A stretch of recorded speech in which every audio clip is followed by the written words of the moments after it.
Greetings and welcome to another ST video, and we're gonna have a look at a game called Leatherneck, published by Microdeal in '88. And it was one of my viewers, JinxterX, that wanted me to have a look at this one, so yeah, thanks for reminding me about this one. I'd kind of forgotten about it. And this game's got some absolutely gloriously wonky cover art. I mean, just feast your eyes on this. What's happening here? Who knows? Who are these four dudes? Soldiers? Or maybe male strippers with very poor taste in clothing? Who knows? And what's up with the guns? The guy to the left's got this really weird looking assault rifle maybe? That just seems to be lacking all kinds of things that you would normally expect to find on a weapon, like a trigger, a stock. Who knows how you fire these? Maybe you just throw it at the enemies to perhaps confuse them. Also not sure why they don't seem to care about taking cover. They're just like, hey, we don't care. We're just going to stand here while a small army assaults us. They're just going to be so mesmerized by our nipples that they, won't shoot us. Yeah, truly one of the weirdest ST covers ever. And I don't know the name of the artist, but I believe they created other covers for Microdeal. And if anyone knows their name, please make a comment, because I'm really curious about this person. And apparently this game was intended to become an arcade game. There was this company called East Midlands Leisure that had built an arcade machine around an Atari ST, and you were supposed to be able to just swap games by swapping the floppy disk in the cab. And I haven't been able to find out too much information about this company, but I think it didn't really work. Just like what Codemaster tried to do with their Amiga-based arcade machine, which failed utterly. This one, faced the same destiny pretty much. And I don't know how many of these were made, if any at all, beyond a prototype. If anyone knows more about this, again, please make a comment. And I did play this back in the day, and my primary memory of it was that it was steel balls hard. So I'm going to be using a trainer with infinite lives because I want to be checking out some of the later levels. We've got a really cool intro with some really nice music by David Whittaker.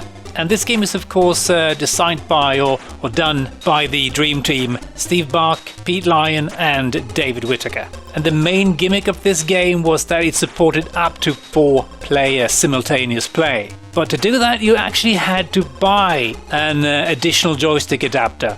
And I think it cost about £10. And I do believe this was one of the first games to offer simultaneous 4-player. And here we are in the jungle, and as you can see there's not a lot of space here. The playfield is really rather narrow, and all the other players died because it doesn't detect that they are connected. So this game would support 2 players if you had 2 joysticks, but if you wanted to play 3 or 4, I think you actually had to buy that joystick adapter. And I have not been able to find any pictures of it. I've been hunting around the internet, but nope, can't find any pictures whatsoever. So maybe it wasn't hugely successful. I don't really know, but I can imagine. And of course, in this version of Steam, the controls just goes wonky and I can't move. I just keep going left. I thought maybe that was fixed. Okay, I'm just gonna have to restart this in an older version. Hang on. Yeah, that is really super annoying. But anyway, I restarted and I'm now using a slightly older version of Steam, SSE, so that should be fine hopefully. Here we go. Everyone's dead except me. And yeah, as I said, I could not find any pictures of the adapter, so maybe it didn't sell particularly well. And I remember wondering, 4 players simultaneous on this narrow playfield, how is that going to happen? And I do believe you can hurt or kill your friends here. And that should just make this into a nightmare. But the game is absolutely insanely hard in single player mode. There's no way, no chance in hell that you're gonna be able to finish this one in single player mode. And why did I die there? I have no idea. So yeah, I did play this in 2-player mode. I can't kill this thing. Maybe I can't. And that was a lot of fun, actually, but never tried it with 3 or 4 players. And as you can see, it's already getting pretty hair-raisingly difficult. Do I have grenades? I'm not entirely sure. I do know that we have limited ammo. And as you can see, this is already becoming a nightmare. I'm not sure why I'm not killing these guys. Could you please just... Oh, come on, you start... Oh, that was a cannon. I'm sorry. Oh yeah, I do have grenades. Oh joy, I think it... Okay, hang on. What's going on here? Oh yeah, I think you press... Let me just try and figure this out. Oh god, please. Yeah, we need a grenade anyway, so let's just blow that thing up. Maybe if we can. Oh goodness. Oh yeah, we switch between weapons using the Alt key. I don't remember this at all. There seems to be 3 weapons. And we do have limited ammo, so that sucks. I mean, just look at this. This is... It's gonna be hair-raisingly difficult getting anywhere. So I hope you understand why I'm going for a cheated version here. And this is pretty typical Steve Bark, I would say. He made some technically very impressive games, but gameplay was often a little bit lacking. And this game got kind of the same feel to it. It just feels a little bit like... Yeah, it's very nice and impressive that you can have 4 players and all that, but actual gameplay feels a bit rushed. Oh, please swap grenades, you useless stripper. Oh, come on. Here we go. And the sheer amount of sprites on screen at the same time is staggering. I don't know if you have unlimited grenades, do you maybe? I'm not sure. I did not enable... oh, come on. Infinite ammo, so... Oh, look at this, come on!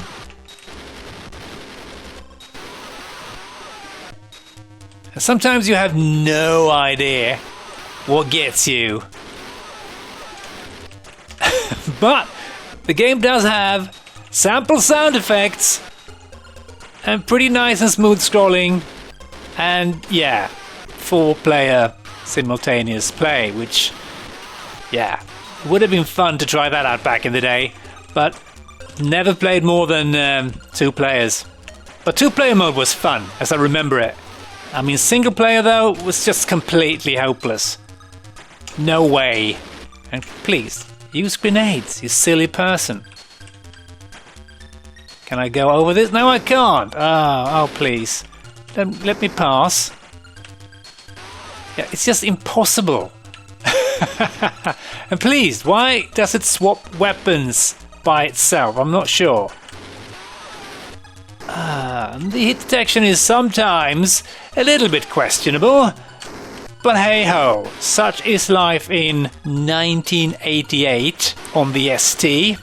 And the enemies are so damn fast, and the projectiles and grenades even faster. It's really is rather annoying. Oh, I am running out of ammo. Alright. I just have a lot of it.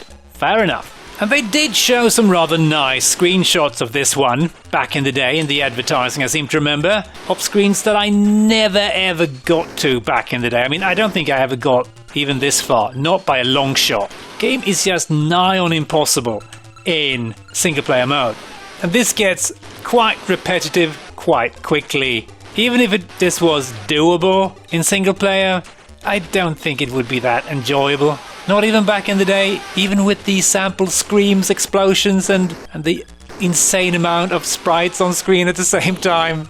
But of course these sprites aren't full color. I do believe they used a bit of a trick there to make them take up less power, not using all the bit planes and all that technical McMuffins.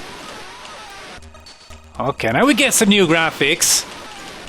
But I remember seeing a crashed fighter jet or something on the screenshot, so let's see if we can get there. It's going to take all week, I'm sure, but I'm just going to push forward.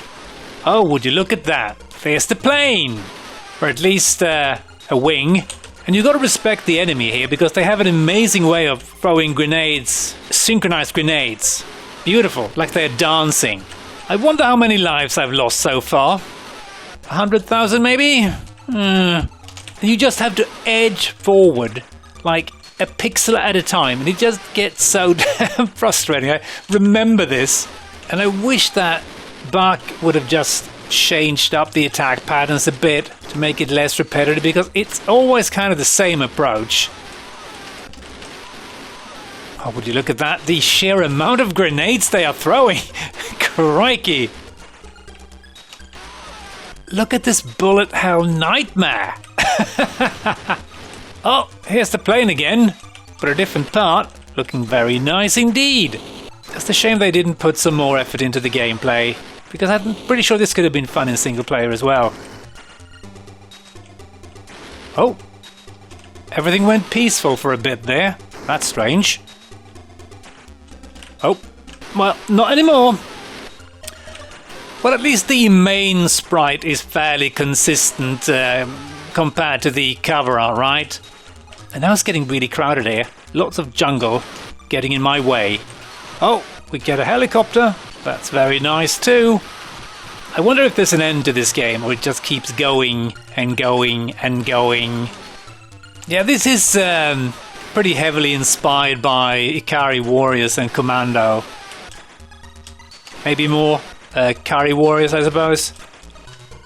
Yeah, some variation would have been nice, but I don't think that's gonna happen. Except for the odd moment of tranquility. Yeah, just imagine playing this with 4 players. It would be complete mayhem, and as I think I've mentioned, you could hurt the other players, and I don't know if there was a way to turn that off. Probably not. Please let me know if you finish this one without a cheat. I will be properly impressed. I half expect there to be a boss fight here, but no, it's just some peace and tranquility, and then it just keeps going with the exact same enemy sprites and same attack patterns, and yeah, it's really getting old. It actually seems to work better if you're quite far up the screen sometimes, but not always. Oh yes, this looks very familiar.